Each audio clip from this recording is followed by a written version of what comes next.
It's been an incredible 12 years. We've come from the very basic science, trying to discover genes in a metabolic pathway in a plant that makes a natural product, to getting those in a microbe and developing a process to produce in large scale around 2000. We were trying to figure out what we'd work on. One day, one of my graduate students said, "Jay, look at this molecule. It's an anti-malarial drug, and it means life and death for a lot of children whose parents can't afford the drugs." And we looked at that and we thought, gosh, this ought to be something we can produce.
We have a proverb.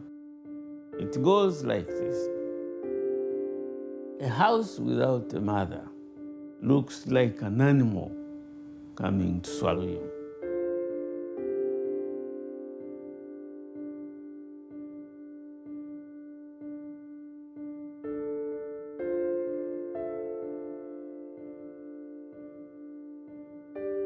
We're looking at about 2 million orphaned children in Uganda alone.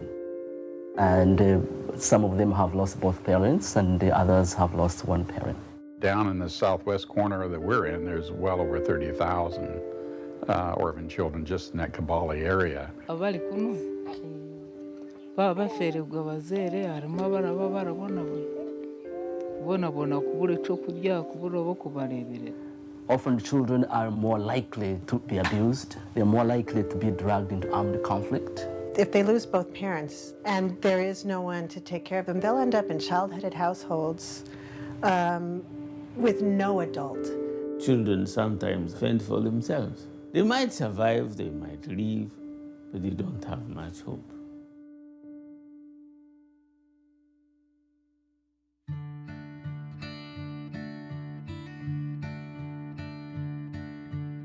We are not a religious organization. We are a non-profit charitable organization. And our mission statement is to help orphaned and vulnerable children in the southwestern area of Uganda. Our organization is composed of two major parts, the U.S. organization and the Uganda organization.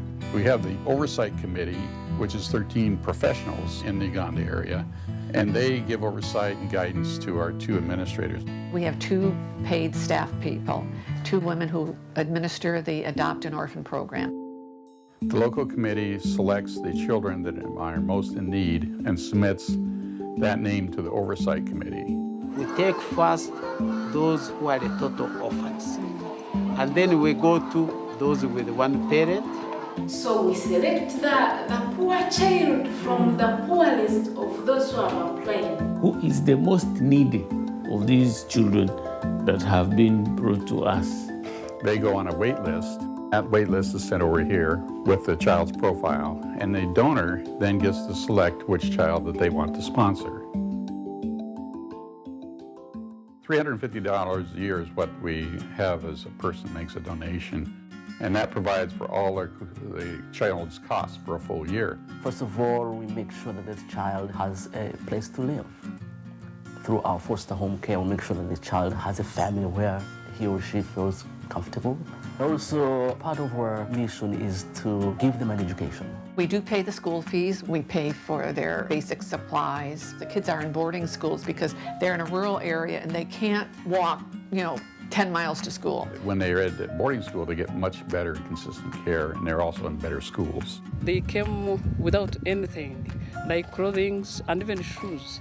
So the project has managed to buy shoes for some of our children. They get good meals, housing, they get their school uniforms, and they get medical care. So now they read properly, they write English, they speak English. In their uniforms, they look so smart, and you can tell from their attitude and the way they carry themselves what that means to them. Once a term, the child will write a letter to their sponsor.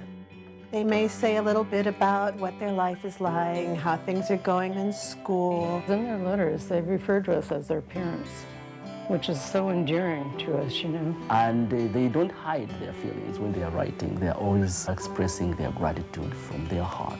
The donors can see the progress of the kids and see where their money is going to. The letters get to be more comprehensive, better expressed. You know, you can see the growth in the child as they develop, you know. We still have a long, long way to go. Because we have such a huge number, we are looking for every opportunity to have that one more child. We have over 1,000 children on the wait list, and it really depends on our funding as to how many we can bring into the program. We need individual donors. Every single one makes a big difference.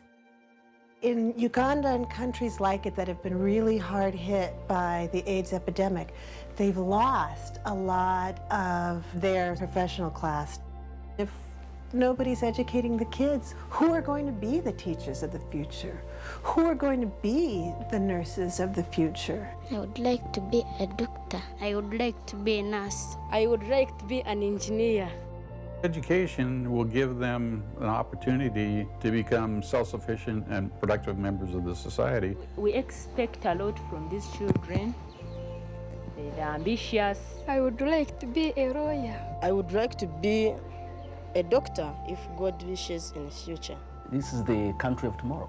We have to invest in the young people. What to us might be a relatively small amount of money makes a huge amount of difference. You're paying for a child's future. We're seeing the first wave now of children who are graduating from high school. We had 24 this year. One of our kids who went through the program, she finished, she's going to the nursing school. One of them did really well, and she's getting a scholarship, you know, to go to a university. The education is getting someplace with these kids. I could not imagine that I could ever go in a nice school. I didn't speak English, but now I can. They have given meaning to the lives of these children, and they have given them hope. And they're able to play with other children and have fun and be kids.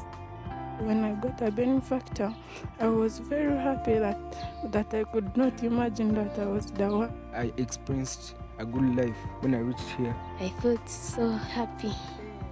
I was dead, now I'm alive. And I was lost, now I'm found.